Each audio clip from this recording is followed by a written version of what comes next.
WAtch, your horology channel, broadcasting from right here in Perth, Western Australia. Today I have the pleasure to feature another piece from Pagani Design. Now this is not a new piece, but it is something that I think I've been quite interested to review because it is an everyday watch. Now Pagani Design, of course, as you guys know, is not a company that designs much. Ironically, their design department, as you probably know, after designing their logo and perhaps the packaging, has been on long-term furlough. They haven't been around for a long time because all the designs since then are essentially taken from other brands. But you know, today's watch comes in their typical excellent black box now, you know, something they actually designed.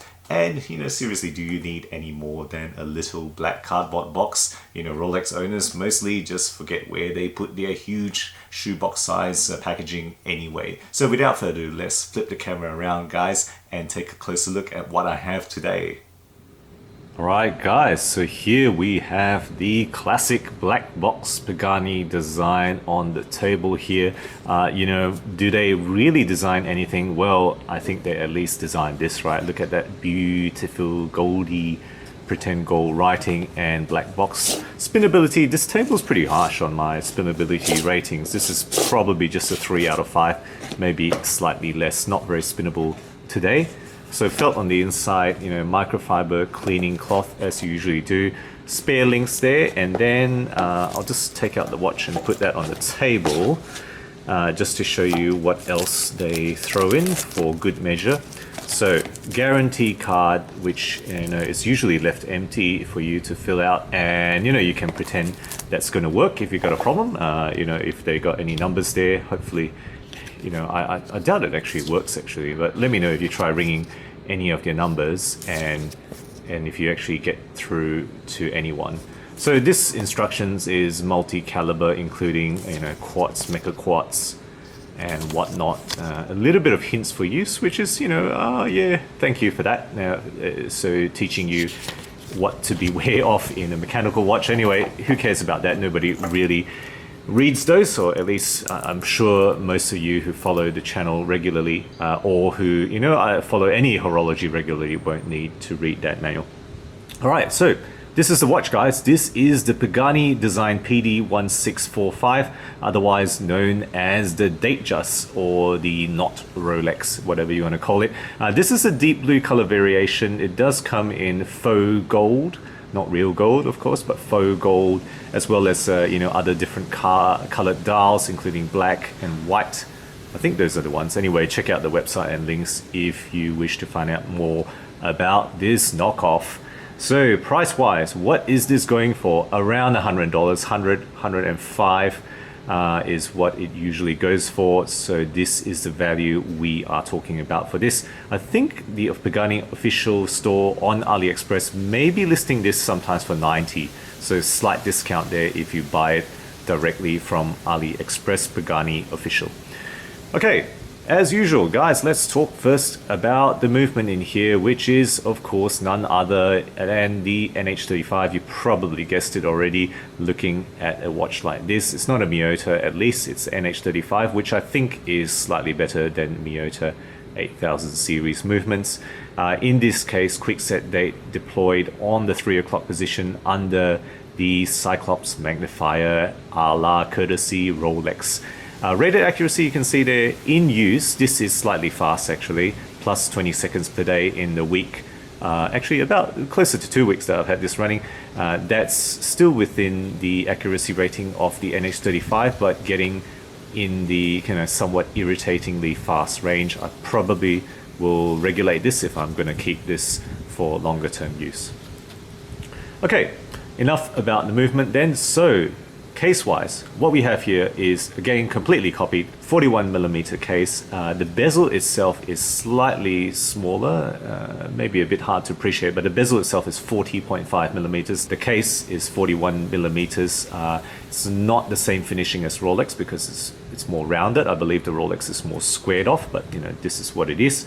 11.4mm on the thickness, which is pretty good. You know, that's actually not bad, you know, thickness they've achieved here. Lug width, however, I'm not sure why, but this is 21mm, whereas In my understanding, the real thing is 20 millimeters. Correct me if I'm wrong, but this is, measured by calipers is 21 millimeters, the lug width. Lug to lug distance is pretty substantial. Again, probably a bit more than the real thing. This is a full 50 millimeters between my thumbs there. And you can see how substantially long those lugs actually are. Probably a little bit too long for, I guess, overall liking. That's sitting a little bit wide on the wrist. Weight-wise, overall, with a few links removed, is 132 grams, which is a very comfortable weight. I think it's not too light, enough to be substantial, but definitely not uncomfortable on my wrist. That's how I feel about this type of weight range. Right, moving on to finishing. So you can see it's a fluted bezel, right? Thanks to Rolex design. Fluted bezel, which is polished. It's got polished on the top, transitioning, rounding off to a high polish on the side there.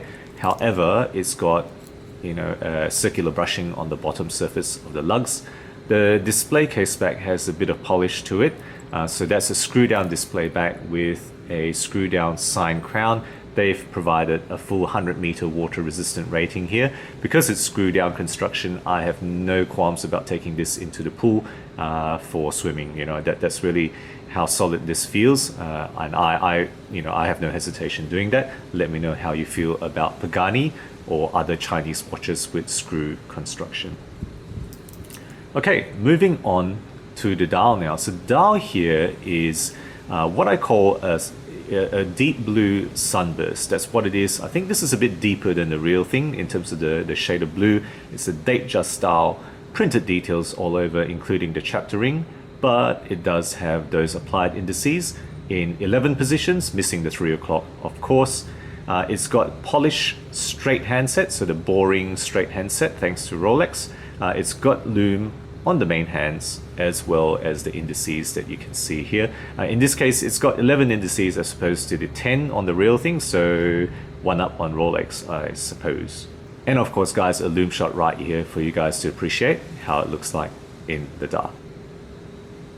Okay, moving on then. Above the dial is, nothing less than what you would expect, a flat sapphire crystal with a Cyclops magnifier. In this case, hopefully you can appreciate it. I think the Cyclops is actually fully functional. I think it gives a full 2.5 magnification, so good on Pagani for providing that, because a lot of Chinese knockoffs don't actually magnify it as well. This one feels like it's the same as Rolex, so good on them for providing good magnification, proper magnification on that Cyclops.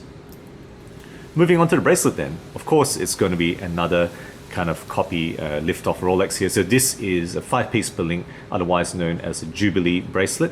Polish on the middle, brush on the sides, and polish on the side surface of the links here. It does have solid end links, as you would have seen earlier. And the bonus with Pagani is, you can see there, hopefully, screw link adjustment. They've actually provided screw links for their bracelet. The bracelet tapers from 21, in fact that's actually more like 20 to 16 millimeters, and then the clasp, just to let you know, is actually an 18 millimeter clasp. It's a solid clasp. It looks like, it's pretty well done. It's machined, solid clasp, oyster style, of course, right? The oyster style deploying clasp here, including this bit here, which is actually the spring bit actually that releases after locking in, and then a pretty solid keeper as well. Well done, Pagani, on providing something that is a bit lifted. This is actually definitely better than the previous examples I've seen, including this 5mm comfort extension. This actually works. It's not too tight, it's not too loose, and it doesn't come off when I jangle it, unlike the last Pagani I had. So well done on lifting the quality control on their pieces there. Okay, so that's the entire description. That's the wrist shot now, snapping in on the wrist here. Remember, 41mm case, just above 11mm on thickness. Big lug to lug though, 50mm on the lug to lug, so barely fitting my 17cm wrist. And there we have it, the look on the wrist. But you already know this, right? This is a complete copy of a Datejust, so this is not the first time any of you would have seen this, but hey, the execution is pretty good.